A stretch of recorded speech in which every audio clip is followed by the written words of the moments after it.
बिस्मिल्लाहिर्रहमानिर्रहीम।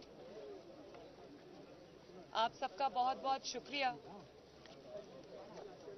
आज मैं बड़े दुखी दिल के साथ आपसे मुखातिब हूँ। सबसे पहले तो कल जो मैंने रात को कुछ फितना खान के स्टेटमेंट सुने, जिससे पूरी कौम जो है उसको अफसोस भी है, पूरी कौम ने उस चीज़ का बहुत नोटिस भी लिया है। एक लहर है गुस्से की लोगों, और बिल्कुल होनी चाहिए। तो सबसे पहले तो मैं प्राइम मिनिस्टर ऑफ पाकिस्तान और हुकूमत पाकिस्तान से ये अपील करूंगी कि एक बोर्ड बनाए दिमागी अमराज और नफ्सियाती अमराज के माहिरीन का, स्पेशलिस्ट का, जो इमरान खान का दिमागी मुआयना करें, नफ्सियाती मुआयना करें, क्योंकि उनकी जो उनका दिमागी मर्ज जो है, जो अब पागलपन की आखिरी स्टेज पर है, ऐसे शख्स का पाकिस्तान के अंदर खुलेआम घूमना खतरे से खाली नहीं है, जिसका वो बार बार मुजाहरा कर चुके हैं। मैंने इक़्तिदार की खातिर किसी भी शख्स को कभी इतना डेस्परेट होते नहीं देखा जितनी डेस्परेशन का शिकार ये शख्स है। और वो उस इक़्तिदार के चले जाने पर इतना होशो हवास खो बैठा है, जो इक़्तिदार उसका कभी था ही नहीं। उस कुर्सी के चले जाने पर वो इतना दिल गिरफ्ता है, उसके दिलो दिमाग पर इतनी गहरी चोट लगी है, जो कुर्सी उसकी कभी थी नहीं, जो मैंडेट उसका कभी था ही नहीं। वो मैंडेट उसने जो अवाम से छीना था, वो ही मैंडेट, और उसने गैर आईनी और गैर कानूनी और गैर सियासी तरीके से वो मैंडेट अवाम से छीना था। तो आज वही मैंडेट अवाम ने आईनी तरीके से उससे वापस छीन लिया। तो जिस मैंडेट का वो सोग मना रहे हैं, जिस कुर्सी के सोग में वो हलकान हुए जा रहे हैं, जिस इक़्तिदार के खो जाने पर वो अपनी सुध बुध खो बैठे हैं, वो इक़्तिदार, वो कुर्सी, वो मैंडेट उनका कभी था ही नहीं। वो छीना हुआ मैंडेट था, वो जाली मैंडेट था। और ये पहला शख्स है जो इक़्तिदार के पहले 30 दिनों में बुरी तरह नाकाम हुआ, और इक़्तिदार से निकल जाने के बाद, अपोजिशन में आने के बाद भी ये पहला शख्स है जो बुरी तरह 30 दिन में बेनकाब हुआ और नाकाम हुआ। और उस नाकामी का जो बदला है, आज वो रियासत पाकिस्तान से लेने पर तुला बैठा है। उस नाकामी का मलबा वो आज हमारे मुल्क, मेरे मुल्क, आपके मुल्क पाकिस्तान पर डालने को तैयार है। सबसे पहले उसने कहा कि ये मुल्क 3 टुकड़े में, खुदा न खास्ता 3 टुकड़ों में बट जाएगा। तो मैं ये सवाल करना चाहती हूं कि कभी आप ये स्टेटमेंट देते हैं कि कश्मीर के 3 हिस्से होने चाहिए, कभी आप ये कहते हैं, आपके मुंह में खाक, कि आप ये कहते हैं कि इस मुल्क के अल्लाह ना करे मेरे मुल्क के पाकिस्तान के 3 टुकड़े हो जाएंगे। तो पहले तो मैं आपसे ये पूछती हूँ कि ये जो 3 टुकड़ों वाला थ्योरी आप लेकर फिर रहे हैं, ये आपको किसने दी है? ये किसका एजेंडा है? क्या ये जैक गोल्डस्मिथ का एजेंडा है, या जिस मुल्क से वो बिलोंग करता है, इसराइल, ये उसका एजेंडा है? आज मैं ये कहने पे मजबूर हो गई, मैं साजिशी थ्योरीज पे बिलीव नहीं करती, लेकिन पहले कश्मीर के 3 टुकड़ों का एक शोशा छोड़ा, और आज कह रहे हैं कि खुदा न खास्ता पाकिस्तान के 3 टुकड़े हो जाएंगे। आपको ये भी पता है कि पाकिस्तान को कितनी कुर्बानियां देकर लोगों ने आजाद कराया था। आज आपने उन सब कुर्बानियों की तौहीन की है। अल्लाह ना करे कि पाकिस्तान का कभी कोई जरा सा भी नुकसान हो, इंशाअल्लाह नहीं होगा, लेकिन इंशाअल्लाह ताला इस बात करने वाले को, पाकिस्तान के 3 टुकड़े करने का ख्वाब देखने वालों के, जमात के न सिर्फ 3 टुकड़े होंगे, बल्कि उसकी सियासत के, उसकी जमात के 300 टुकड़े होंगे इंशाअल्लाह ताला। देखें, बड़ी गहरी बात है ये कि पाकिस्तान में सियासतदानों ने क्या कुछ नहीं सहा, क्या क्या कुर्बानियां उन्होंने नहीं दी। सबसे पहले नवाज शरीफ साहब की मिसाल आप ले लें। 3 दफा नवाज शरीफ साहब इक्तदार से निकाले गए। एक दफा तो अभी जो लास्ट टाइम है वो पूरी दुनिया को याद है, एक एक्सपायर्ड इकामे पर निकाले गए इक्तदार से। उन्होंने 2 दफा जलावतनी बर्दाश्त की, एक जलावतनी जो सऊदी अरब में थी जब मुशर्रफ था, और दूसरी जलावतनी जो अब हैं वो उनको अपने वतन से दूर है वो अभी भी। उम्र कैद की सजाएं सुनी, जो अटक किला है उसके जंदानों में उनको फेंका गया, उनके हाथों में हथकड़ी डालकर, एक इलेक्टेड प्राइम मिनिस्टर के हाथों में हथकड़ी डालकर उसके हाथों को जहाज की सीट से बांधा गया। उसकी बीवी की वफात हो गई, जेल में वो था। उसकी बेटी को उसकी नजरों के सामने गिरफ्तार कर लिया, उसकी बेटी को डेथ सेल में फेंका। उसकी मां की वफात हो गई, अभी वो दियारे गैर में था। लेकिन हर चीज के ऊपर नवाज शरीफ की हर जुल्म को सहकर एक ही आवाज आई, और वो आवाज थी पाकिस्तान जिंदाबाद।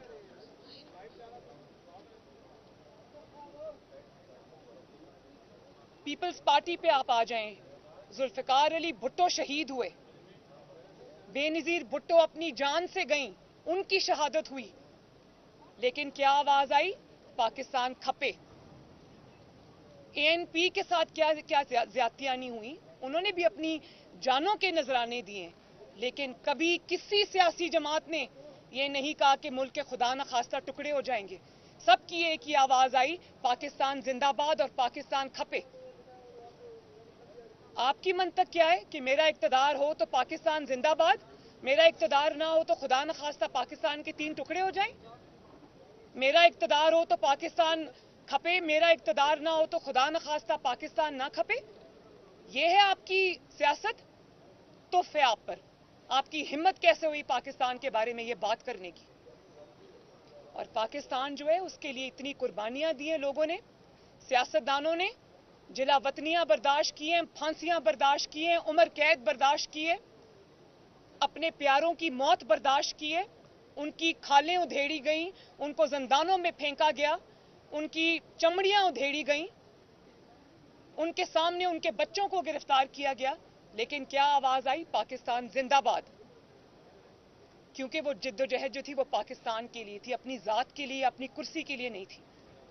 और अभी तो इमरान खान साहब को तो हाथ ही नहीं लगे, वो प्राइम मिनिस्टर हाउस से सीधा अपना सामान उठाकर बनी गाला पहुंच गए, उनको तो किसी ने कुछ कहा ही नहीं है।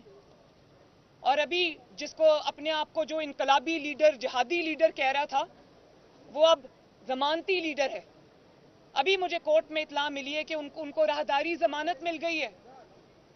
जो शख्स इतना डरपोक आदमी है कि राना सनाउल्लाह के डर से वो कब से पेशावर के बंकर में छुप के बैठा हुआ है, ऐसे इंसान को अपने आप को लीडर कहते हुए भी शर्म आनी चाहिए कि मुझे राहदारी की जमानत मिलेगी कि मुझे कोई गिरफ्तार नहीं करेगा तो तब मैं आऊंगा, वरना मैं पेशावर में छुप के बैठा हूं, पेशावर के वजीर आला हाउस में अवाम का खून चूस रहा हूं, अवाम के वसाइल पर, खैबर पख्तूनख्वा की हुकूमत के वसाइल पर जोक बन के बैठा है।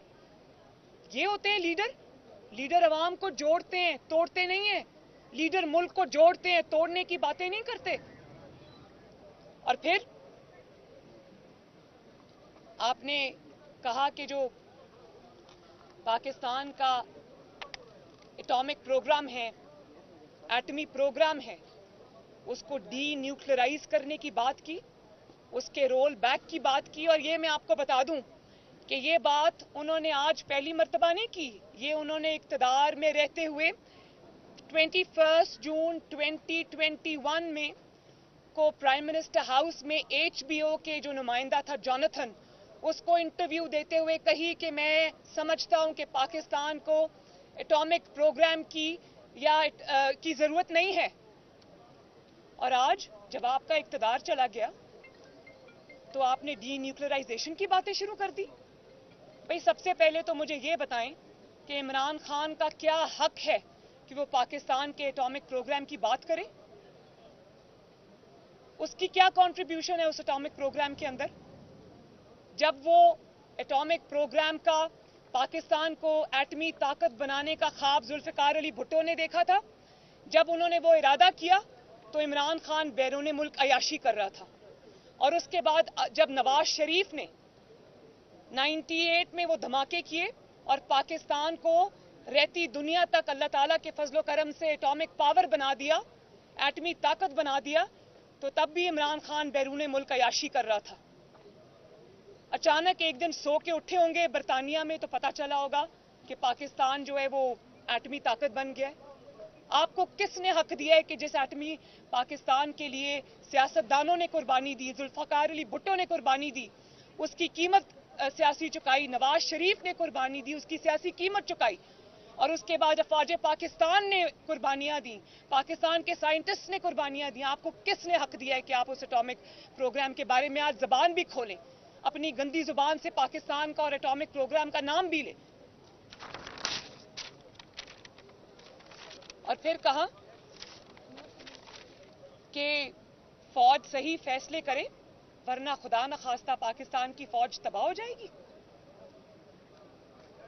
آپ کی ہمت کیسے ہوئی یہ بات کرنے کی؟ ہم نے بھی افواج پاکستان پہ تنقید کی ہے، لیکن صرف تنقید مثبت کی ہے، اس لیے کی ہے کہ اگر کوئی لائن کراس ہو رہی تھی تو اس کی نشاندہی کی ہے تاکہ ان پر انگلیاں نہ اٹھیں۔ اپنے اقتدار کے لیے نہیں کی، اپنی ذات کے لیے نہیں کی، بلکہ اپنی ذات کو مصیبتوں مشکلوں میں ڈال کر وہ ایک سمت درست کرنے کے لیے کی ہے۔ اور آپ ان کو کہہ رہے ہیں صحیح فیصلے کریں ورنہ آپ تباہ ہو جائیں گے۔ صحیح فیصلے آپ کی نظر میں کیا ہے؟ کیا آر ٹی ایس بٹھائیں گے تو ٹھیک بات ہے؟ کیا ہے صحیح فیصلے آپ کی نظر میں؟ آر ٹی ایس بٹھانا صحیح فیصلہ ہے؟ آپ اپنے علاوہ پورے پاکستان کو جیل میں ڈال دینا صحیح فیصلہ ہے؟ مخالفین سے انتقام لینا صحیح فیصلہ ہے؟ آپ کے اقتدار کو دوام دینا صحیح فیصلہ ہے؟ آپ کے مخالفین کو مارنا صحیح فیصلہ ہے؟ آپ اکانومی کی، پاکستان کی معیشت کی، غریبوں کی، ہر چیز کی آپ تباہی کریں، اس پہ خاموشی اختیار کرنا صحیح فیصلہ ہے؟ آپ پاکستان کو پوری دنیا کے ممالک سے لڑا دیں اپنی بے وقوفیوں کی وجہ سے اور اپنی نالائکی کی وجہ سے، اور اس پہ چپ سادھ لینا صحیح فیصلہ ہے؟ یا اگلے الیکشن کی جو آپ دھاندلی کا پروگرام بنا رہے تھے اور اس پہ جو آپ نے ادارے پہ جو خطرناک حملے کیے اس پہ چپ سادھ لینا صحیح فیصلہ ہے؟ اور وہ آئین کا ساتھ دے رہے ہیں تو وہ غلط فیصلہ ہے، عمران خان کا ساتھ دیں تو وہ صحیح فیصلہ ہے؟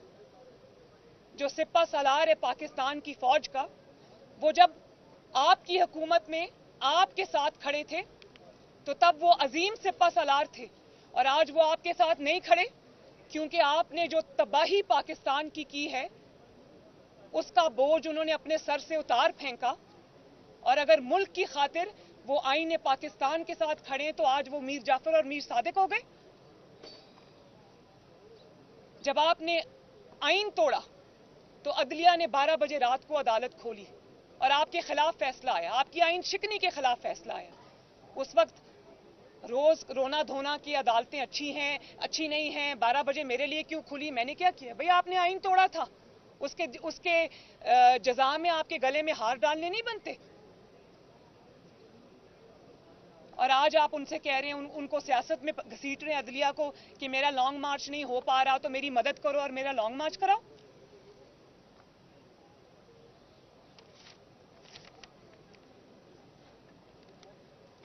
میں آپ کو یہ کہہ دینا چاہتی ہوں کہ پاکستان کی افواج پاکستان کے آئین کی، پاکستان کی سرحدوں کی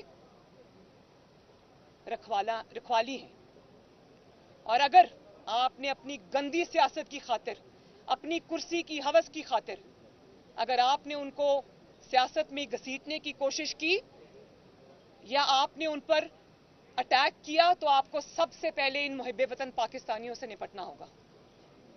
جو شہیدوں نے خون بہایا ہے، جو غازیوں نے خون بہایا ہے، پاکستان کے افواج کے بیٹوں نے خون بہایا ہے، اور جو پاکستان کی لا انفورسمنٹ ایجنسیز کے اہلکاروں نے اپنا خون دیا، ہم اس کو تمہاری گندی سیاست کی نظر نہیں ہونے دیں گے۔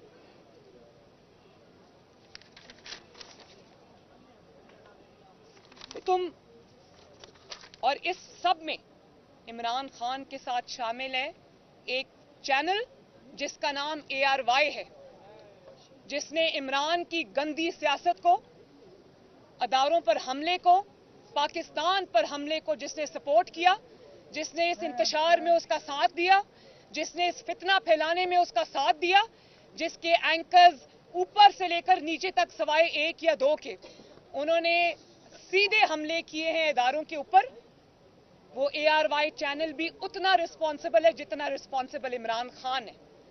تو پاکستان کو اپنی صفوں میں کھڑے دشمنوں کو پہچاننا چاہیے. اور آپ کے فتنے سے بچا کون ہے؟ مجھے صرف آپ یہ بات بتائیں کہ کوئی ایک ایسا شخص مجھے بتا دیں جس کے ساتھ عمران خان نے وفا کی ہو, جس کے ساتھ عمران خان نے کوئی تعلق نبھایا ہو, جس کو عمران خان نے دھوکہ نہ دیا ہو. آپ ان کے والدین سے شروع ہو جائیں, ان کی بیویوں سے شروع ہو جائیں, ان کے بچوں سے شروع ہو جائیں, ان کے دوستوں سے شروع ہو جائیں, ان کے محسنوں سے شروع ہو جائیں, اسٹیبلشمنٹ سے شروع ہو جائیں, عدلیہ سے شروع ہو جائیں, ان کے کارکنوں پر بات آئے گی. کارکنوں کو بھی دھوکہ دے کر چلے گئے, اپنی پارٹی کو دھوکہ دے کر چلے گئے. وہ انتظار کرتے رہے یہ بنی گالہ گرفتاری کے ڈر سے اور رانا ثناء اللہ کے ڈر سے واپس بھاگ گئے. یہ کیسا انقلاب تھا جو رانا ثناء اللہ کے ڈر سے گھروں سے نکلا ہی نہیں, دبک کے بیٹھا رہا.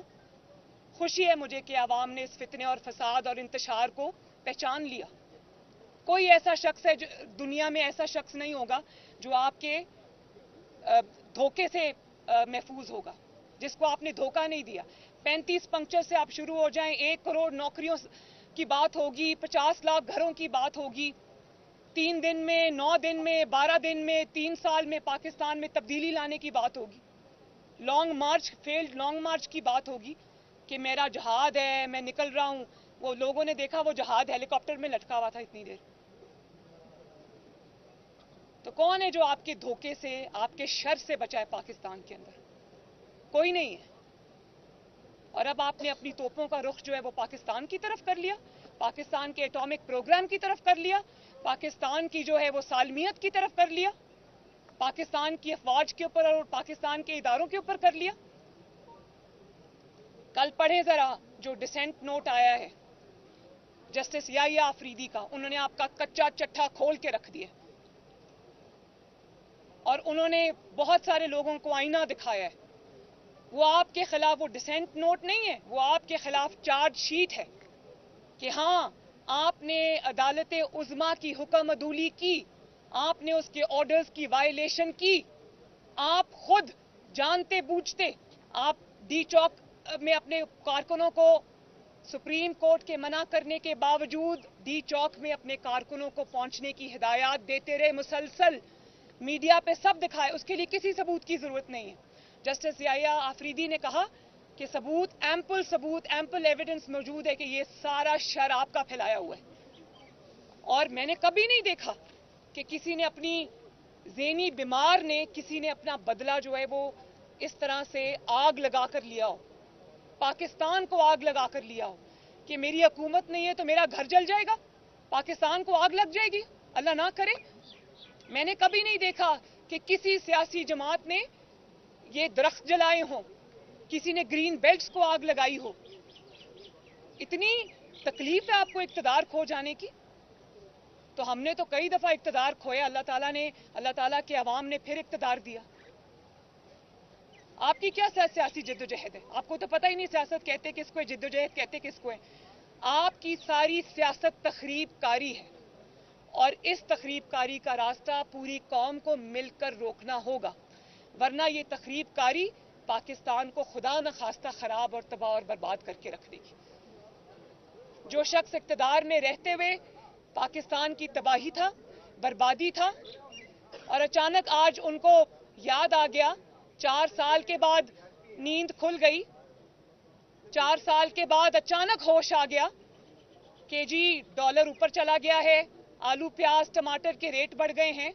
یہ وہی شخص ہے جو جس کے پاس اقتدار تھا, کرسی تھی, طاقت تھی, 1 پیج کی طاقت تھی, ہر ادارہ اس کے ساتھ کھڑا تھا.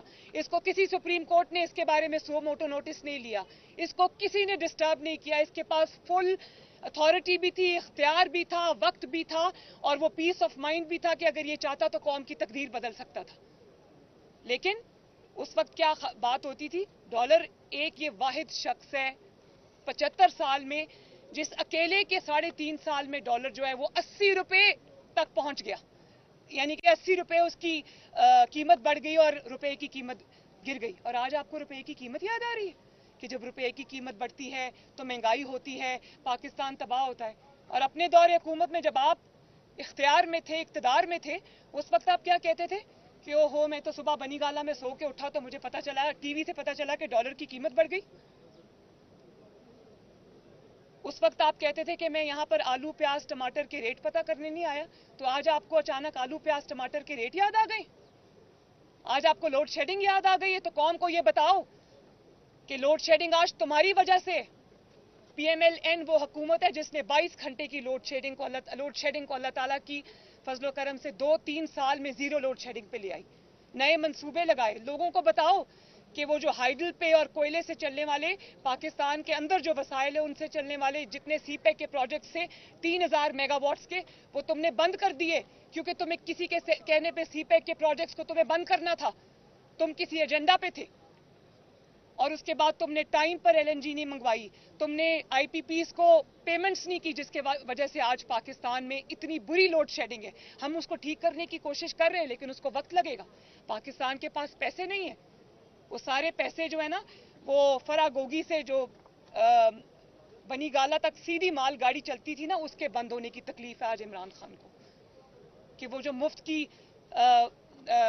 पैसा लगा हुआ था वो बंद हो गया। आज इक्तदार जाने की तकलीफ है आपको। तो ये जो लंबी लंबे प्रेसेस आप करते हैं, प्रेस कॉन्फ्रेंसेस करते हैं, तकरीरें करते हैं जिसमें आवाम के अचानक मसाइल आपको याद आ गए, उनकी निशानदेही करते हैं, तो उसकी आखिर में ये भी बताया करें लोगों को कि इन तमाम मसाइल का जो जड़ है उसका नाम है इमरान खान। ये तमाम मसाइल जिनका आज मैं जिक्र कर रहा हूँ इन सब का जिम्मेदार है इमरान खान, वो भी बताया करे जरा लोगों को। तो मैं मीडिया से ये गुजारिश करती हूँ कि ये अब इस्टेब्लिश अगर चीज़ हो गई है कि ये शख्स फितना चाहता है, शर फैलाना चाहता है, अगर ये शख्स फसाद चाहता है, इंतशार चाहता है, इसके अपने बच्चे तो बाहर बैठे हुए, लोगों के बच्चे मरवा रहे, अपने बच्चे बाहर बैठे हुए। या तो कहो लोगों को कहता है तुम्हारे बच्चे बाहर हैं, इसके अपने बच्चे बाहर बैठे हुए हैं। मुझे ये बताओ कि लोगों के बच्चे बाहर हैं तो इसके बच्चे क्या फैसलाबाद में या मियाँ वाली में फसलें लगा रहे हैं? इसके लोगों के बच्चे मर रहे हैं, लोगों को ये फसाद के नाम पर जहाद का सबक दे रहे हैं और अपने बच्चे बाहर बिठा के रखे हुए हैं। लोगों के बच्चे फालतू आए हुए हैं, अवाम के बच्चे उनके बच्चे नहीं हैं, उनके कोई माँ बाप नहीं है, उनके कोई रिश्तेदार नहीं है। मैं तो नवाज शरीफ की बेटी हूँ, मैं डेथ सेल में रह के आई हूँ, मैं अडियाला जेल में रह के आई हूँ। मैंने 4 साल 5 साल इमरान के इक़्तिदार का इसके इंतकाम का सामना किया। लाओ अपने बच्चे जरा, तुम्हें तो अभी हाथ भी नहीं लगे, अभी तो कानून हरकत में नहीं आया तुम्हारे, तुम तो अभी तक लाडले हो। तो मैं मीडिया से भी ये गुजारिश करूंगी कि खुदारा एक ज़हनी मरीज, नफ्सियाती मरीज के जो तकरीरें हैं, पाकिस्तानी कौम को जो डिवाइड करने की कोशिश है, एनार्की फैलाने की कोशिश है, इंतशार फैलाने की कोशिश है, फितना फैलाने की कोशिश है, बराए मेहरबानी उन तकरीरों को दिखाने से इज्तनाब करें। और फिर मैं पाकिस्तान के तमाम दानिश्वरों को, ओपिनियन मेकर्स को, ओपिनियन लीडर्स को, ख़वातीन को, हजरात को, इंटेलेक्चुअल्स को, पाकिस्तान के स्टूडेंट्स को ये बात आज कहना चाहती हूँ, स्पेशली पाकिस्तान की यंगर जनरेशन को, चाहे वो तहरीक इंसाफ के सपोर्टर्स हों या वो किसी भी सियासी जमात के सपोर्टर्स हों। मेरे साथ खड़े मत हों, किसी सियासी जमात के साथ खड़े मत हों। खुदारा पाकिस्तान के साथ खड़े हो जाएं, भले मेरी सपोर्ट ना करें, गवर्नमेंट की सपोर्ट ना करें, पाकिस्तान के लिए खड़े हो जाएं। ये मौका है कि हम सबको अपने मुल्क को बचाना है इस फितने से, इस शर से। और अगर खुदा न खास्ता हमने ये मौका लूज कर दिया तो मुश्किलात हो जाएंगी फिर। जी, नैब के चेयरमैन की मुद्दत खत्म हो रही है और पहले भी आपने नैब का चेयरमैन लगाया था और बाद में आप बहुत पछताते रहे, तो इस बार क्या एहतियाती तदाबीर करेंगी नए नैब के चेयरमैन की तकरीर? देखिए मैं तो नहीं पछताई, जिसने जुल्म किया पछता तो वो रहा है। आज उनको अपनी फेस सेविंग की फिक्र है, उनको सेफ एग्जिट की फिक्र है, मुझे तो कोई फिक्र नहीं। मैं तो आपके सामने खड़ी हूँ, मुझे कोई फिक्र नहीं है, मुझे कोई पछतावा नहीं है। ये जितना इन्होंने 4 साल में अपने आप को एक्सपोज किया और 4 साल में इक़्तिदार से निकलने के बाद जितना इमरान खान को बोलने का मौका मिला है, कौम को पता चल गया है कि इसके दिल में और इसकी ज़बान पे क्या गलाजत है। हाथ में तस्बीह है, मुंह में गलाजत है। मुंह खोलता है तो गलाजत टपकती है। तो जो इमरान खान ने जिसको मोहरा बना के यूज़ किया अपने सियासी मुखालिफिन के लिए, पछताना उनको चाहिए। मैं बिल्कुल नहीं पछता रही, मैं तो अल्लाह ताला के फजलो करम से सुरखरू होकर आपके सामने खड़ी हूँ। 4 साल से मैं इस अदालत में आ रही, मुझे कोई पछतावा नहीं है, बिल्कुल नहीं है। लेकिन एक अल्लाह ताला का शुक्र है कि पहचान हो गई गलत और सही की। जी मैम, ये बताइएगा कि पाकिस्तान यहाँ इस्लामाबाद हाई कोर्ट के एक जज हैं जिन्होंने ये इंकशाफ किया कि उन्हें ISI के लोगों ने मिलकर कहा कि इस तरह के फैसले दें, उस तरह के फैसले दें, और पहली दफ़ा हिस्ट्री में किसी जज को समरी ट्रायल के जरिए घर भेज दिया गया। मैं जस्टिस शौकत सिद्दीकी साहब मुझे पता है, उनकी अपील में अब हुकूमत जो है वो उनके खिलाफ क्योंकि वो पेश होगी, तो अब मौजूदा हुकूमत क्या उनके खिलाफ वहाँ अटॉर्नी जनरल को पेश करेगी? मैं हुकूमत से ज़रूर बात करूंगी। जस्टिस शौकत अजीज सिद्दीकी के साथ नाइंसाफ़ी हुई है, उनको इंसाफ मिलना चाहिए, और इंसाफ देने से इज्जत बढ़ती है, इज्जत में कमी नहीं आती।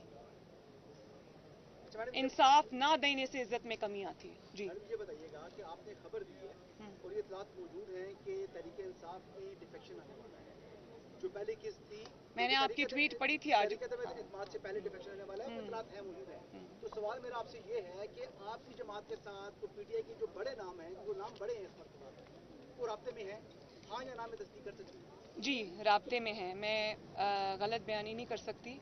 बहुत बड़ी तादाद राब्तों में, स्पेशली लोग इस्तीफ़ा नहीं देना चाहते और वो समझते हैं कि ये मैं आपको कोट अनकोट बता रही हूँ, मैंने अपने कानों से सुना है। वो ये कहते हैं कि इमरान खान के झूठे ख़त वाले बयानिए ने, पहले इमरान खान की नालायकी ने, नाअहली ने जो मईशत का हाल किया, उससे हमारी तबाही हुई। उसके बाद जब हम हुकूमत से निकले तो जो इसने झूठे ख़त का, इंटरनेशनल साजिश का ये बयानिया बनाया, उससे जो जमात को नुकसान हुआ, उससे जो हमें सियासी नुकसान हुआ, उसके वजह से हम इसके साथ नहीं रहना चाहते। और इस ताबूत में आखिरी कील जो है वो कल इमरान खान साहब ने खुद ठोंक दी है, जब उन्होंने पाकिस्तान के ऊपर 3 टुकड़े कहकर हमला किया, पाकिस्तान के एटॉमिक प्रोग्राम की बात की, जब उन्होंने फ़ौज के ऊपर हमला किया। तो इस पाकिस्तान दुश्मनी के साथ ना कोई खड़ा होगा, ना खड़ा होना चाहिए। ये इमरान खान का ज़ाती बोझ है,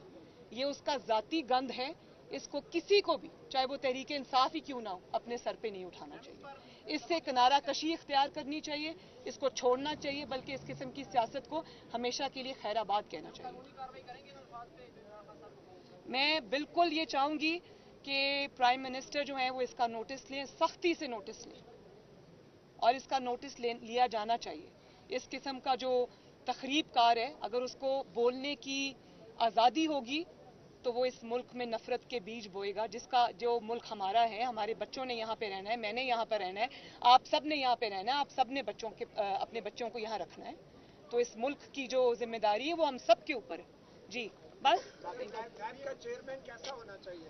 नैब का चेयरमैन ऐसा होना चाहिए, और ऐसा ही होगा इंशाअल्लाह ताला, क्योंकि हमें किसी से इंतकाम नहीं लेना, हमने किसी के ऊपर झूठे केसेस नहीं बनाने, हमने किसी को सिर्फ इसलिए उठाकर बंद नहीं करना कि वो मेरी हुकूमत के ख़िलाफ़ जलसे कर रहा है, जुलूस कर रहा है, मेरी हुकूमत के ख़िलाफ़, मेरी नालायकी और नाकामी के ख़िलाफ़ आवाज़ उठा रहा है। नैब का चेयरमैन एक ऐसे शख्स को होना चाहिए जो मेरिट पे फैसला करे। अगर केस में दम है, वो कहते हैं ना कि जो पहले कहते थे हम फेस नहीं केस देखते हैं, तो उल्टा था, वो फेस देखते थे, केस नहीं देखते थे। तो अब हमें एक ऐसा नैब का चेयरमैन चाहिए जो फेस ना देखे, केस देखे, और अगर केस में दम है, अगर करप्शन की है, अगर फराह गोगी ने मुल्क को लूटा है और उसका सारा माल जो है वो पिंकी पीरनी को पहुंचाया है, तो उसका हिसाब किताब होना चाहिए। ये कौम का पैसा है, किसी के बाप का पैसा नहीं है। बहुत शुक्रिया।